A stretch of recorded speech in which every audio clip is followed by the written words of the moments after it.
Praise the lord. ఈరోజు దేవుని వాగ్దానము. వారికి భయపడకము, నిన్ను విడిపించుటకు నేను నీకు తోడై ఉన్నాను. ఇదే యెహోవా వాక్కు. ఇర్మియా 1వ అధ్యాయం 8వ వచనం. వాక్యము విన్నారు కదా. మీ కొరకు చిన్న ప్రార్థన. కళ్ళు మూసుకోండి. మీరు ప్రార్థనలో అడిగి ఉన్న వాటిని మీరు పొందుకొని ఉన్నారని, అవి మీ జీవితంలో జరిగి ఉన్నాయని నమ్మండి. నమ్ముట నీ వశమైతే నమ్మువానికి సమస్తము సాధ్యమే. ప్రార్థన.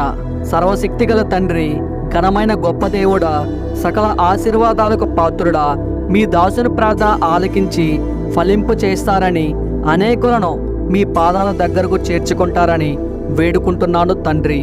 ఓ దేవా, ఈ వాక్యము విన్న ప్రతి ఒక్కరిని ఆశీర్వదించి, ఈ ప్రార్థనలో మోకరించి నాతో ఏకీభవించినటువంటి మీ దాసులను, మీ దాసురాండ్రులను, ఇంకా పక్క కుటుంబీకులందరినీ ఈ వర్తమానం వినిపించి, వారి వారి కుటుంబాలలో ఉన్నటువంటి కుటుంబీకులందరినీ, వారి ఆస్తుపాస్తులను, వారి పశు సంతతిని దీవించి ఆశీర్వదించి ఘనపరచగలరని తమ ఘనతను యేసుక్రీస్తు నామంలో అడిగి వేడుకుంటున్నాం తండ్రి.